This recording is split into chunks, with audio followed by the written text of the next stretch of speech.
Hello ಸ್ನೇಹಿತರೆ, welcome back to my channel. ನಾನು ಪೂಜಾ. ಇದು ಶುಕ್ರವಾರದ ದಿನ ಲಾಗ್ ಆಗಿರುತ್ತೆ.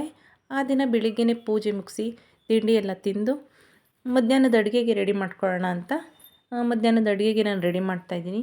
ಮಧ್ಯಾಹ್ನದ ಅಡುಗೆ ನಾನು ಅವರೆಕಾಳು ಉಪ್ಸಾರು ಮಾಡೋಣ ಅಂತ ರೆಡಿ ಮಾಡ್ತಾಯಿದ್ದೀನಿ. ಮೊದಲನೇದಾಗಿ ಅವರೆಕಾಳು ಉಪ್ಸಾರಿಗೆ ಅವರೆಕಾಳನ್ನ ಒಂದು ಬಾಣಲೆಗೆ ಹಾಕ್ಕೊಂಡು ಚೆನ್ನಾಗಿ ಹುರ್ಕೋಬೇಕು.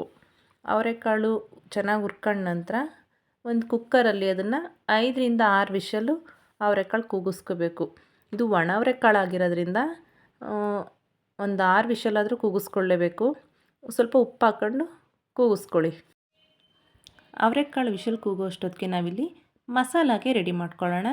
ಮಸಾಲಾಗೆ ಏನೇನು ಬೇಕು ಅಂದರೆ ಬೆಳ್ಳುಳ್ಳಿ, ಕೊತ್ತಂಬರಿ ಸೊಪ್ಪು, ಒಂದು ಈರುಳ್ಳಿ, ಒಂದು ಚಿಕ್ಕ ನಿಂಬೆಹಣ್ಣು ಗಾತ್ರದಷ್ಟು ಹುಣಸೆಹಣ್ಣು, ಒಂದು 10ರಿಂದ 15 ಒಣಮೆಣಸಿನ್ಕಾಯಿ, ಸ್ವಲ್ಪ ಜೀರಿಗೆ, ಸ್ವಲ್ಪ ಕಾಳುಮೆಣಸು, ಒಂದು ಚಿಕ್ಕ ಟೊಮೊಟೊ, ಕಾಯಿ ತುರಿ. ಇದನ್ನು ನಾವು ಮಸಾಲ ರುಬ್ಬಕ್ಕೆ ರೆಡಿ ಮಾಡ್ಕೊಂಡಿದ್ದೀನಿ. ಈ ಮಸಾಲ ರುಬ್ಬಕ್ಕಿಂತ ಮುಂಚೆ ನಾನು ಒಣಮೆಣ್ಸಿನ್ಕಾಯಿನ ಹುರ್ಕೋಬೇಕು.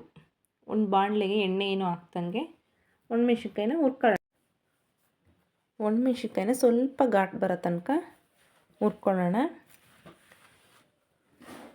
ಒಣಮೆಣ್ಸಿನ್ಕಾಯಿ ಹುರಿದಾದ್ಮೇಲೆ ಅದನ್ನು ಪ್ಲೇಟಿಗೆ ಎತ್ತಿಟ್ಕೊಂಡು ಅದೇ ಬಾಣಲೆಗೆ ಬೆಳ್ಳುಳ್ಳಿ ಹಾಕ್ಕೊಂಡು ಹುರ್ಕೋತಾ ಇದ್ದೀನಿ. ಬೆಳ್ಳುಳ್ಳಿದು ಹಸಿ ವಾಸನೆ ಹೋಗೋ ತನಕ ಹುರ್ಕೋಬೇಕು. ಬೆಳ್ಳುಳ್ಳಿ ಹುರ್ಕೊಂಡಾದ್ಮೇಲೆ ಅದೇ ಬಾಣಲೆಗೆ ಈರುಳ್ಳಿ ಹಾಕ್ಕೋತಾ ಇದ್ದೀನಿ. ಈರುಳ್ಳಿ ಬೆಳ್ಳುಳ್ಳಿ ಎರಡನ್ನೂ ಚೆನ್ನಾಗಿ ಹುರ್ಕೊಂಡಾದ್ಮೇಲೆ ಅದಕ್ಕೆ ಹುರಿದಿಟ್ಕೊಂಡಿದ್ನಲ್ಲ ಒಣಮೆಣ್ಸಿನ್ಕಾಯಿ ಅದನ್ನು ಸೇರಿಸ್ಕೋತಾ ಇದ್ದೀನಿ.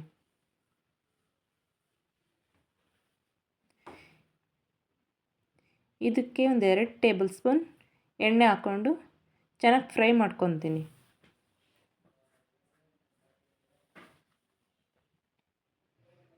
ಫ್ರೈ ಮಾಡ್ಕೊಳಕ್ಕೆ ಹುರ್ಕೊಂತ ಅದಕ್ಕೇ ಒಂದು ಟೊಮೊಟೊ, ಹಚ್ಚಿರೋ ಟೊಮೊಟೊನ ಸೇರಿಸ್ಕೋತೀನಿ. ಇವೆಲ್ಲ ಚೆನ್ನಾಗಿ ಫ್ರೈ ಮಾಡ್ಕೋಬೇಕು. ಟೊಮೊಟೊ ಎಲ್ಲ ಸ್ವಲ್ಪ ಮೆತ್ತಗಾಗಬೇಕು. ಅಲ್ಲಿ ತನಕ ಚೆನ್ನಾಗಿ ಹುರ್ಕೋಬೇಕು. ಅದಾದಮೇಲೆ ಇದೆಲ್ಲ ಹಂಗೆ ಫ್ರೈ ಮಾಡ್ತಾನೆ ಸ್ವಲ್ಪ ಕೊತ್ತಂಬರಿ ಸೊಪ್ಪು, ಹುಣಸೆಹಣ್ಣು, ಜೀರಿಗೆ, ಮೆಣಸು ಎಲ್ಲನ ಹಾಕ್ಕೊಂಡು ಫ್ರೈ ಮಾಡ್ಕೊಳ್ಳೋಣ. ಕೊತ್ತಂಬರಿ ಸೊಪ್ಪು ಸ್ವಲ್ಪ ಬಾಡೋ ತನಕ ಫ್ರೈ ಮಾಡ್ಕೊಳ್ಳೋಣ. ಇದು ಫ್ರೈ ಆಗ್ತಾ ಇರುವಾಗಲೇ ಕಾಯಿ ತುರಿನೂ ಇವಾಗಲೇ ಸೇರಿಸ್ಕೊತೀನಿ. ಕಾಯಿ ತುರಿ ಸೇರಿಸ್ಕೊಂಡು ಫ್ರೈ ಮಾಡಿಕೊಂಡು ಚೆನ್ನಾಗಿ ಹುರ್ಕೊಳ್ಳೋಣ.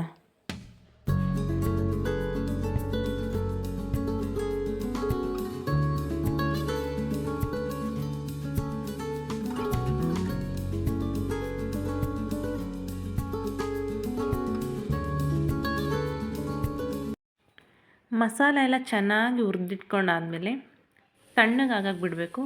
ಅದು ತಣ್ಣಗಾದ್ಮೇಲೆ ಒಂದು ಮಿಕ್ಸಿ ಜಾರಿಗೆ ಹುರಿದಿಟ್ಕೊಂಡಿರೋಂಥ ಮಸಾಲೆ ಎಲ್ಲ ಸೇರಿಸ್ಕೊತೀನಿ. ಅದು ಸೇರಿಸ್ಕೊಂಡಾದ್ಮೇಲೆ ಅದಕ್ಕೆ ಎಷ್ಟು ಬೇಕಷ್ಟು ನೀರು ಹಾಕ್ಕೊಂಡು ನುಣ್ಣಗೆ ರುಬ್ಕೊತೀನಿ. ಈ ಮಸಾಲೆ ಎಲ್ಲ ರುಬ್ಕೊಂಡಾದ್ಮೇಲೆ ನಾನು ಬೇಯಿಸಿಟ್ಕೊಂಡಿದ್ದೀನಲ್ಲ ಅವರೆಕಾಳು ಅದನ್ನು 3ರಿಂದ 4 ಸೌಟು ಈ ರುಬ್ಕೊಂಡಿರೋಂಥ ಮಸಾಲಕ್ಕೆ ಸೇರಿಸ್ಕೊತೀನಿ. ನಾನು ಎರಡು ಜೊತೆಯಲ್ಲೇ ಹಾಕ್ಕೊಂಡು ರುಬ್ಬಿಲ್ಲ. ಫಸ್ಟು ಮಸಾಲ ರುಬ್ಕೊಂಡಿದ್ದೀನಿ, ಆಮೇಲೆ ಅದಕ್ಕೇ ಅವರೆಕಾಳು ಹಾಕ್ಕೊಂಡಿದ್ದೀನಿ. ಎರಡು ಜೊತೆಯಲ್ಲೇ ಹಾಕ್ಬಿಟ್ರೆ ಅವರೆಕಾಳು ಬೇಗ ಸಣ್ಣ ಆಗಿಬಿಡುತ್ತೆ. ಈ ಮೆಣಸು, ಬೆಳ್ಳುಳ್ಳಿ, ಮೆಣಸಿನ್ಕಾಯಿ ಅದೆಲ್ಲ ಬೇಗ ಸಣ್ಣ ಆಗಲ್ಲ, ಸ್ವಲ್ಪ ದಪ್ಪ ತರ್ತರಿ ಥರ ಇರುತ್ತೆ. ಅದಕ್ಕೇ ಫಸ್ಟು ಮಸಾಲೆ ಎಲ್ಲ ರುಬ್ಕೊಬಿಡಿ. ಆಮೇಲೆ ಕಾಳನ್ನು ಸೇರಿಸ್ಕೊಂಡು ಮಸಾಲ ರುಬ್ಕೊಳ್ಳಿ. ಮಸಾಲೆ ಎಲ್ಲ ರೆಡಿ ಆದಮೇಲೆ ಇದನ್ನು ನಾನು ಒಗ್ಗರಣೆ ಮಾಡ್ಕೊತಾ ಇದ್ದೀನಿ. ಒಗ್ಗರಣೆಗೆ ನಾನು ಒಂದು 2 ಟೇಬಲ್ ಸ್ಪೂನ್ ಎಣ್ಣೆ ಹಾಕ್ಕೋತೀನಿ. ಎಣ್ಣೆ ಕಾದ್ಮೇಲೆ ಒಂದು ಅರ್ಧ ಟೇಬಲ್ ಸ್ಪೂನ್ ಸಾಸಿವೆ ಹಾಕ್ಕೋತೀನಿ. ಸಾಸಿವೆ ಚಿಟಪಟ ಎಲ್ಲ ಅಂದಮೇಲೆ ನಾನು ಒಂದು 2ರಿಂದ 3 ಎಸಳು ಬೆಳ್ಳುಳ್ಳಿ, ಒಂದು ಒಣಮೆಣ್ಸಿನ್ಕಾಯಿ ಇದನ್ನು ಒಗ್ಗರಣೆಗೆ ಸೇರಿಸ್ಕೊತಾ ಇದ್ದೀನಿ. ಬೆಳ್ಳುಳ್ಳಿ ಹಾಕಿದ್ರೆ ಫ್ಲೇವರ್ ಚೆನ್ನಾಗಿರುತ್ತೆ, ಘಮ ಘಮ ಅನ್ನುತ್ತೆ.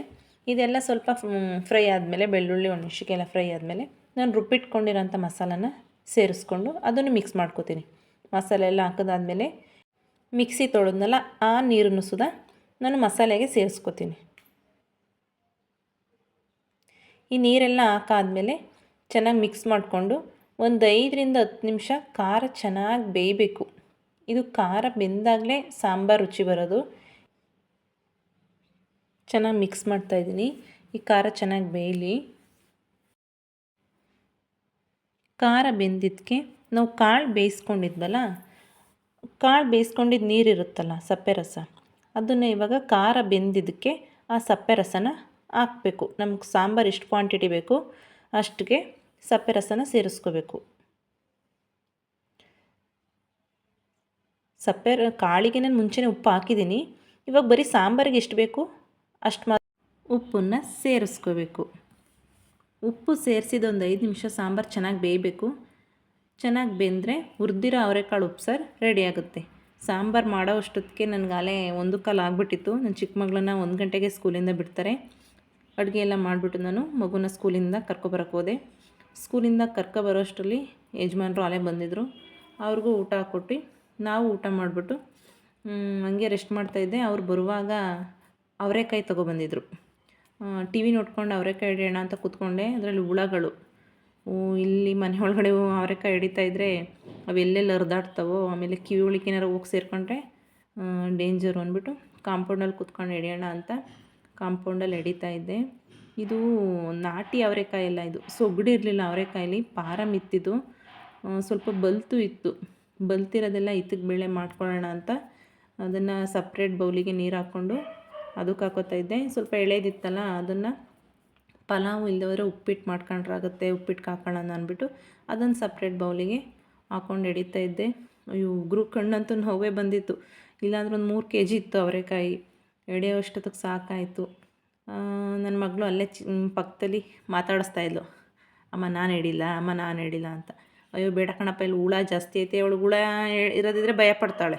ಅದಕ್ಕೆ ಹುಳ ಜಾಸ್ತಿ ಐತೆ ನಾನೇ ಹಿಡಿತೀನಿ ಅಂತ ಅವಳು ಏನು ಮಾಡ್ತಾಳೆ ಅಂತ ನೋಡೋಣ ಅಂತ ತಿರ್ಕೊಂಡ್ರೆ, ಅಮ್ಮ ನಾನು ಕಿಚನ್ ಸೆಟ್ ಆಟ ಆಡ್ತಾಯಿದ್ದೀನಿ. ಏನು ಮಾಡ್ತಾಯಿದ್ದೀಯ ನೀನು ಅಂದರೆ, ನಾನು ಅವರೆಕಾಳು ಪಲ್ಯ ಮಾಡ್ತಾಯಿದ್ದೀನಿ ಕಣಮ್ಮ ಅಂತ ಹೇಳ್ತಾಯಿದ್ಲು. ಹೌದಾ, ಏನೇನು ಮಾಡ್ತಾಯಿದ್ದೀನಿ ಮಾಡಪ್ಪ ಅಂತ ಅವಳದು ಸ್ವಲ್ಪ ವೀಡಿಯೋ ಮಾಡ್ಕೊಂಡೆ.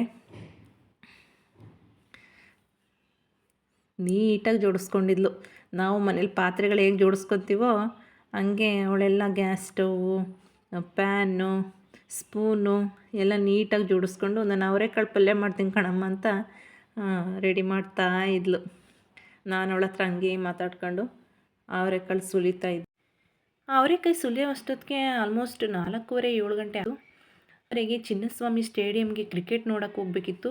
ಯಜಮಾನರು ಟಿಕೆಟ್ ಬುಕ್ ಮಾಡಿದರು. ಅವತ್ತು ಮುಂಬೈ ಇಂಡಿಯನ್ಸ್ ಮತ್ತು Delhi Capitals women's IPL cricket ನಡೀತಿತ್ತು.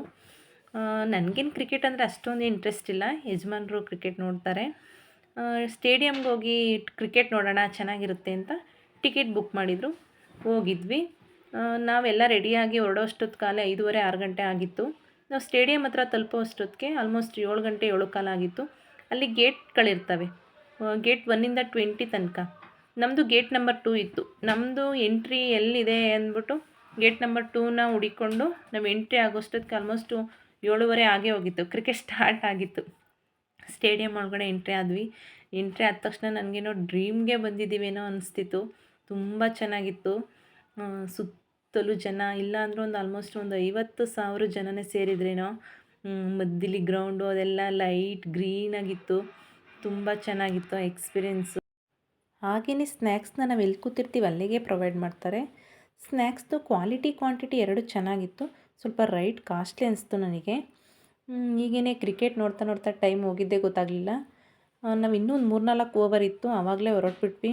ಏಕೆಂದರೆ ಈ ಕ್ರೌಡೆಲ್ಲ ಒಂದೇ ಸಲ ಆಚೆಗೆ ಬಂದರೆ ಟ್ರಾಫಿಕ್ ಆಗಿಬಿಡುತ್ತೆ, ಮತ್ತು ಮನೆಗೆ ಹೋಗೋದು ಇನ್ನೂ ಲೇಟ್ ಆಗಿಬಿಡುತ್ತೆ ಅಂತ ನಾವು ಬೇಗನೆ ಹೊರಟ್ಬಿಟ್ವಿ.